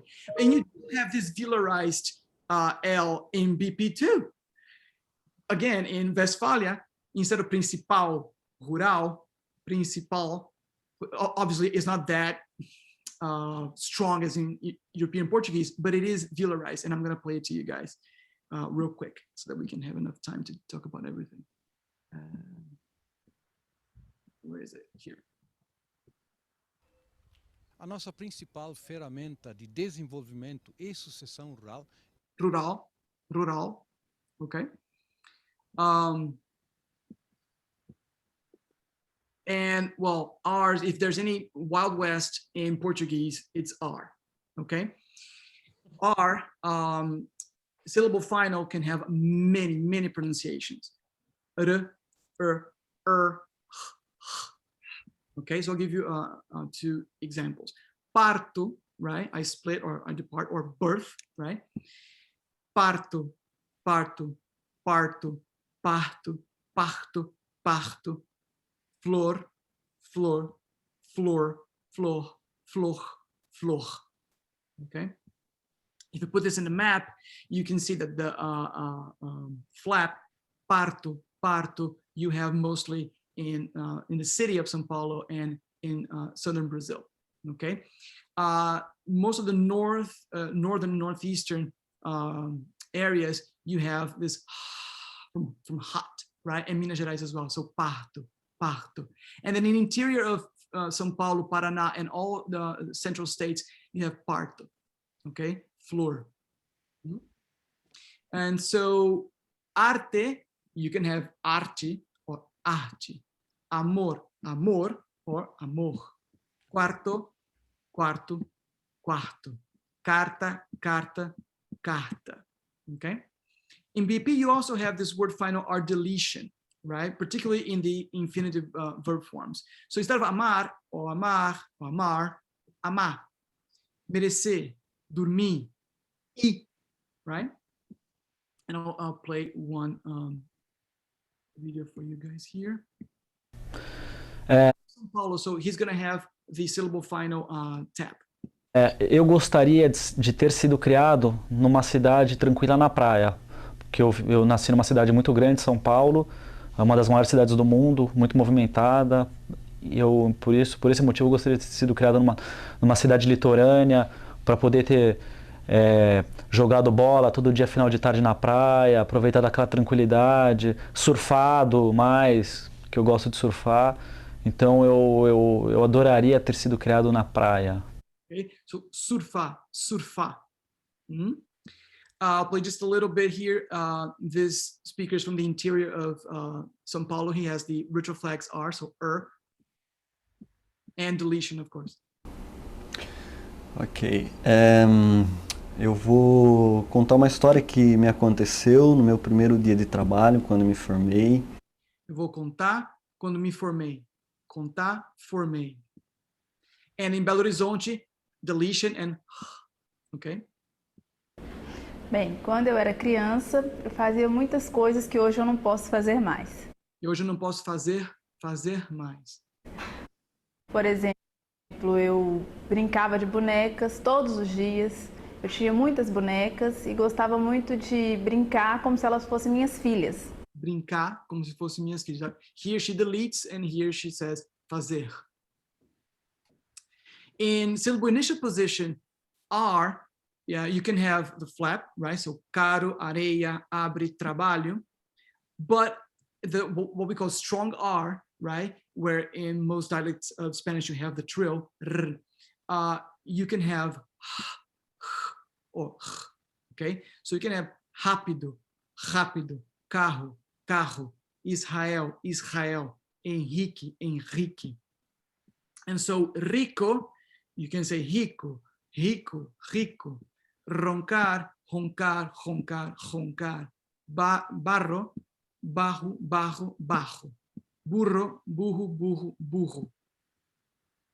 And this particular fricative, uvular fricative, you can identify it in Lisbon, okay? So this anchor is going to say terras, terras, terras, realidade, realidade, reportagem, okay?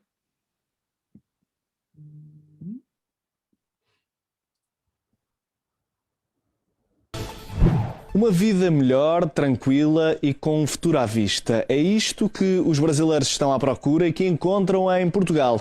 Apesar de ter existido uma quebra na procura de terras lusitanas no passado, de há 2 anos para cá o olhar dos brasileiros virou-se novamente para Portugal e estamos perante uma nova realidade. Uma nova realidade, okay? This particular sound was first reported at the end of the 19th century, because until then it was just like a trill, okay? Terras, realidad, reportagem, which survives in the speech of many speakers in European Portuguese and Southern BP as well. And so we just listened to terras, terras, and then this EP speaker, also from Lisbon, is going to say correto, correto. Ok? Também como aqui, como as nossas correto, correto, também. Sim. Correto, correto, correto. Ok? Rural, you can see this at home as well. Rural in Southern BP. Syllable initial R in Africa, in informal African Portuguese, what we do have in normative African Portuguese, they follow the European variety, the Lisbon variety more precisely, because most of these countries, or all of them, became independent in the mid-70s, in 1975. But in informal African Portuguese, you have neutralization of R. So in Mozambique, you can have para, moradores, bairro, terra, morir, roubar, ou para, moradores, bairro, terra, morrer, roubar. Okay, this sound is emerging as well. Okay, and you're going to see this in a few seconds. In São Tomé and Príncipe, these little islands here, in fact, in word initial position, you can have the tap, relação, relação. And you can have the trill and the fricative between vowels, in fact, being the opposite of BP and EP. So instead of what's expensive is carro or carro. And in clusters, pra, brasileira, brasileira. right? This particular sound in São Tomé Príncipe occurs specifically in the speech of those born after the independence in 1975, and it's connected to São Tomé identity, okay? So this is extremely interesting. It's a news piece from this guy who reportedly stole the TV from this lady. You're going to compare the news anchor using r, right? Foi uma manhã muito agitada para os moradores. And then the guy accused of stealing the TV is going to say, estamos a respeitar, não roubei nada. And then the lady whose TV was robbed, you can have the trill or the flap. Roubo, arrombaram a porta, abriram, meteram uma criança, etc. Okay? It is really, really wild.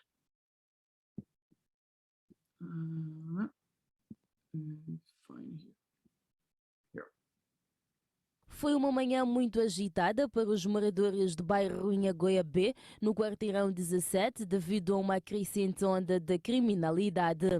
Aproveitando-se do mau tempo que se fez. Aproveitando-se do mau tempo. And then 33. Where is it? Here. Estamos a suspeitar, não roubei nada. Não roubei nada.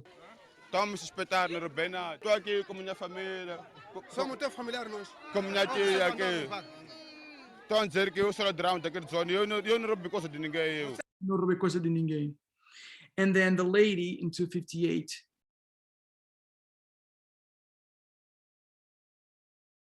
Temos roubos em casa de vizinha. Esse aqui Roubo. é meu filho. Rombaram a porta, abriram a janela aqui Arrombaram a porta, abriram a janela. em cima, que meteram uma criança magrinha. And then she goes back to the flap. Meteram uma criança, right? There's a lot of variation with rhotics in African Portuguese. What is criança magrinha? A child? A very thin child. Meteram uma criança magrinha. They put this very little, very thin child, wherever. And then to finish off, we have just two sounds, and then we'll. Quick one, André. How about brother and sister in Portuguese, in Brazilian Portuguese, just to start with? How do you say brother and sister? Yeah.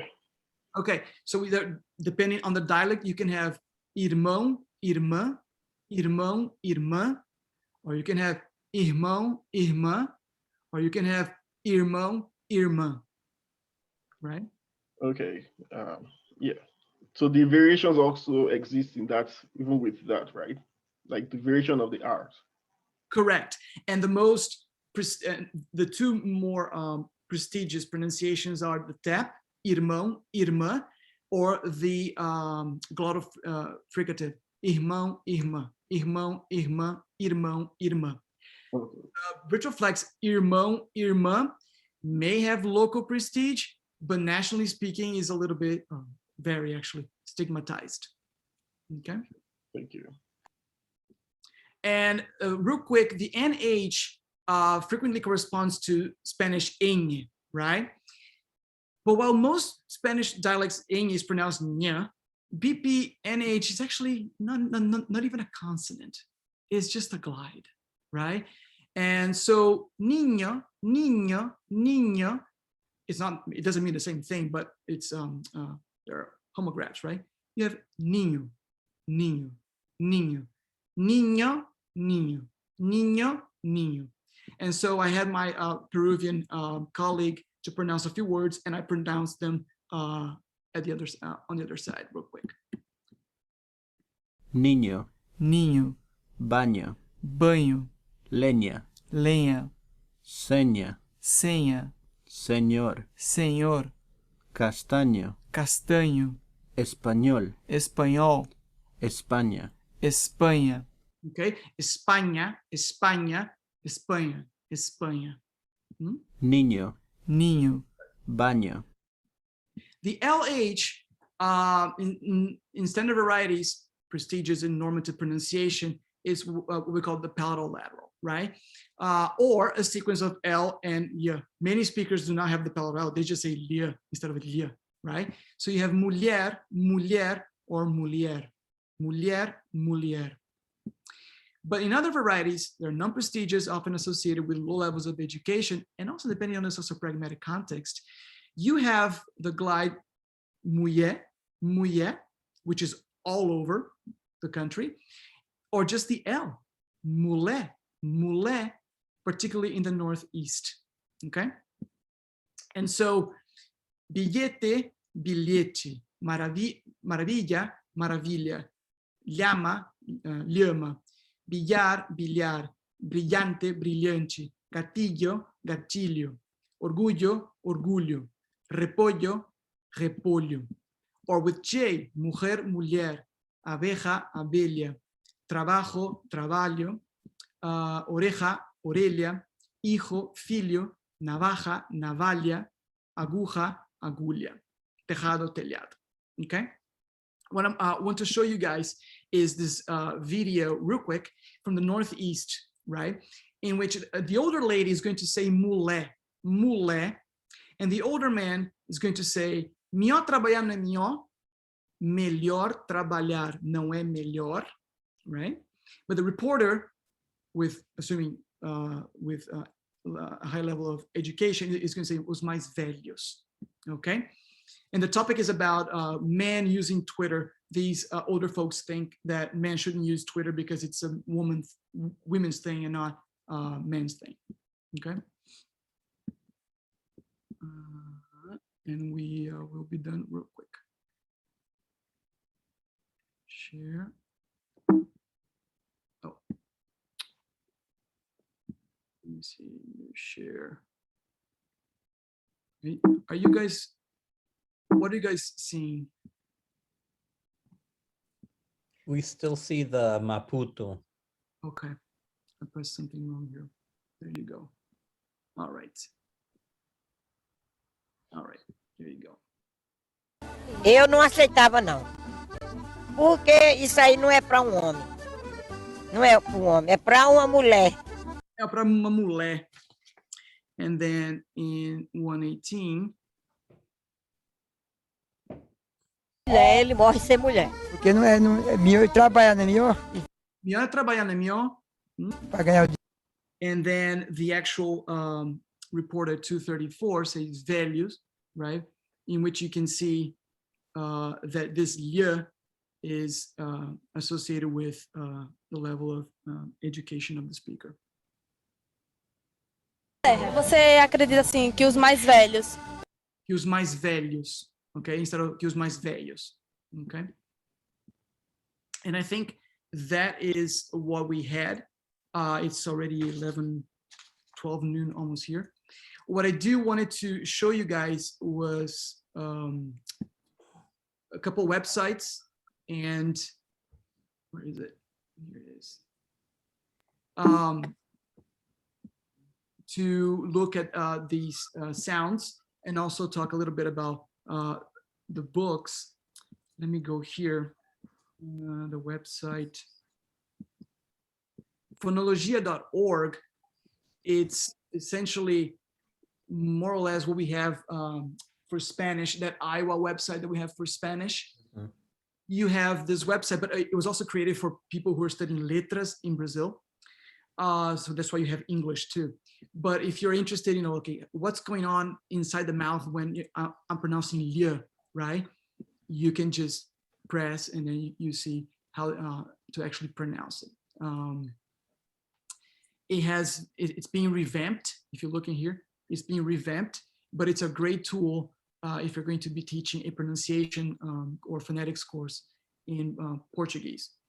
For EP, there's this site from the Instituto Camões that actually talks about, it doesn't have videos or anything like that, but it gives you a good description of all these phenomena that we just talked about in EP, okay?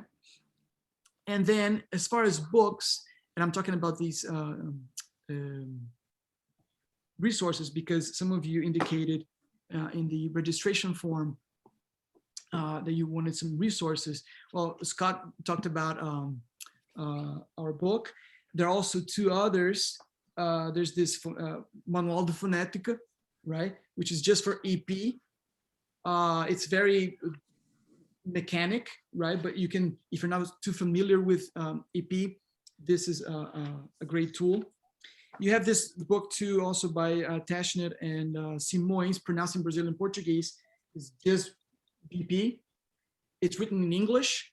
They have tried, as I was saying in the beginning, they have tried to, compute the percentage of is without accent marks that are pronounced with e or versus e, and they always run into exceptions. Okay, they do not use the IPA, the International Phonetic Alphabet symbols all of the time, so it's a little bit all over the place, but it's a good resource to have as well.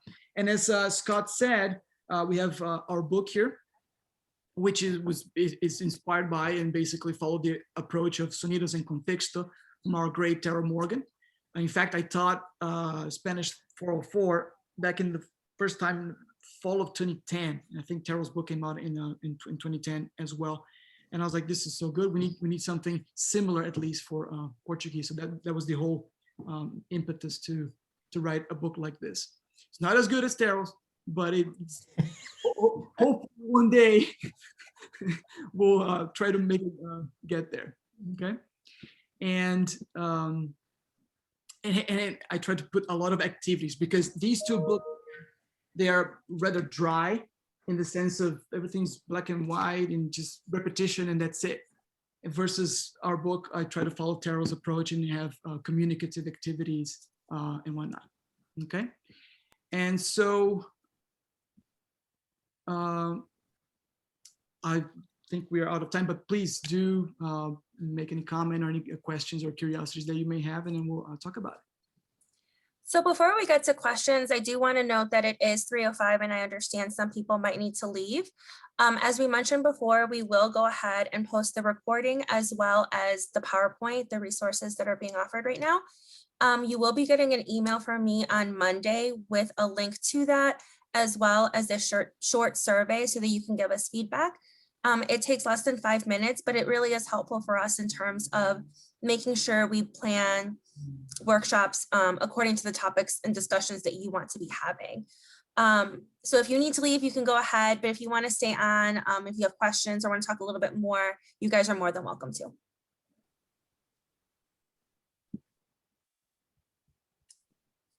I guess we're out of time. Any other questions or comments?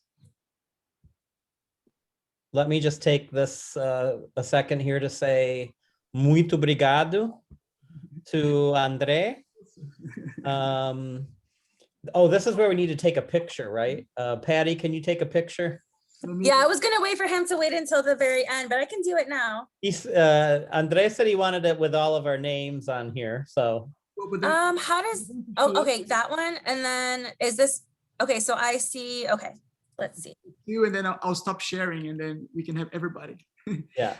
Okay, just a second. Can you, do you want to make the PowerPoint picture in presentation view so it's a little bit big? Okay, like this? Does that make sense? Yeah, there we go. Yeah. Okay, so I just got that one. And I'll stop sharing so that we can actually be in the. Okay. Sorry, it's getting a little small. And while we're at it, and I'd like to thank Scott for the invitation, all you guys to be here with us, and also to Patty and Mark, who handle all the logistics of it. So thank you. Really and Marcia, you have a question? Yeah, just want to know, how do you teach open vowels to the students for a monolingual Hispanic learner, for example? Okay. It will depend. Perhaps maybe at a Portuguese as a foreign language class, or at a yeah. So if we're talking about, say, Portuguese 101, right, or 5501 at OSU, like everything, you come up with a context, right? In your lesson plan, you come up with all these highly frequent words that have eh, right? And you embed them in your lesson planning. Think of a context of, I don't know, you can think of a character like, this boy is called André, right? And André machucou o pé, right? So you have to, as an instructor, you think of these words and you try to embed them in the context. And then, of course, you can have explicit instruction, right? Particularly in the classroom, you can have because 99.9% of the time, in the beginning, they're going to say right? You're not going to get them to say in the first class, believe me. But perhaps toward the end of the semester, you're going to have more than right? Depending on, let's say 5501, if you have graduate students, and you probably have, right? Particularly those who are in the linguistics program, you can perhaps use 2-3 minutes to actually show something like the phonologia.org website and say, hey, it's But don't stick too much to it, because then they go back to right? I think one of the best strategies is to contextualize the lesson plan and embed as many words as possible in your lesson plan, and then the activities. Activities, you can do some contrastive repetition. So café, café, but also use activities that draw their attention outside of the orthography, right? So you can put images and have picture identification. You can have crossword puzzles. You can create easily crossword puzzles just with eh. You can have these cognates of café.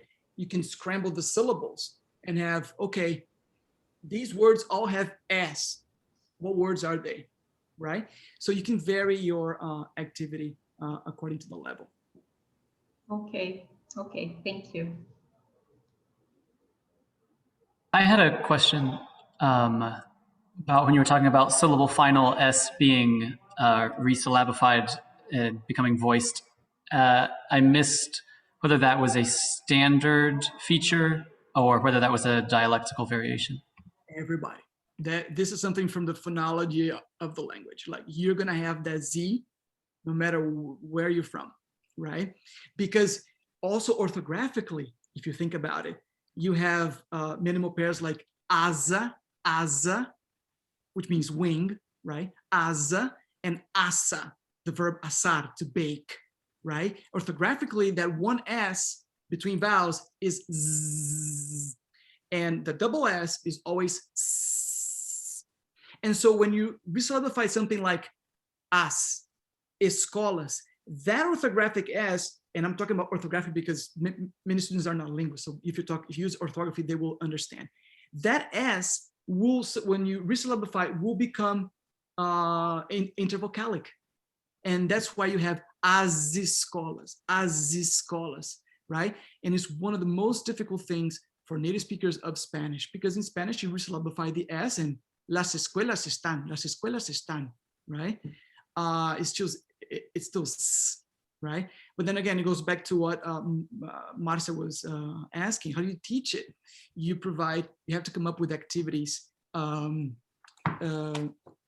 force the student to produce this resyllabification. And what I did in my book was this. Look here. If you look here, you can have 2 red squares, right? And then the word avermelhado. So here you have 2 quadrados avermelhados, 2 quadrados avermelhados, 4 círculos azuis, right? And then you have both the practice, and it relax a little bit this thing of, oh, it has to be Z, right? So the student can try to naturally pronounce it.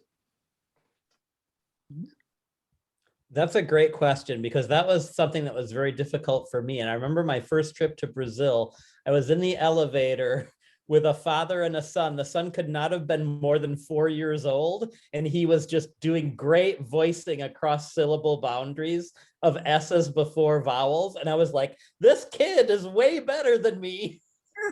But of course, because he's learning it natively, And I'm trying to remember the rule, and here's a 4-year-old Yeah, saying it perfectly.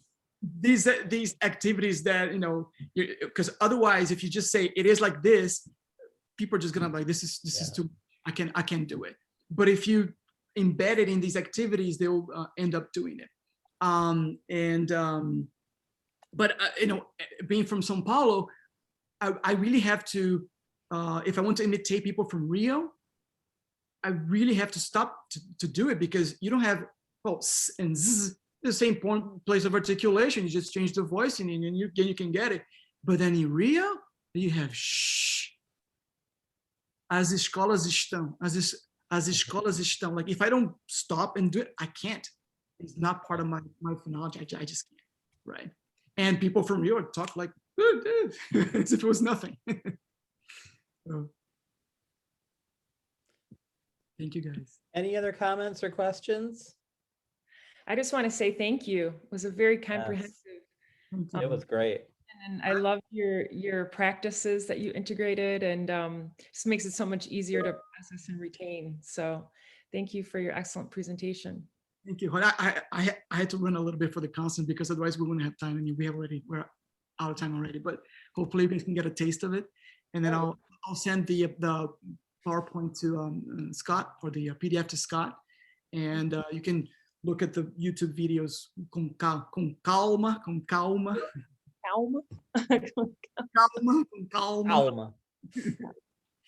Okay. Great. Well, thank you very much, everyone. Again, thank you to André, and we will post both the video and the PDF of the PowerPoint probably by Monday. We'll have it up for your reference. Okay. And so thanks very much once again. Have a wonderful weekend, and please tell your friends, family, colleagues all about the wonderful work and workshops that we're doing here at the Center for Latin American Studies at OSU. And we hope to see you again very soon. Take care. Good weekend. Ciao, ciao. Obrigado, André. Ciao. Ciao.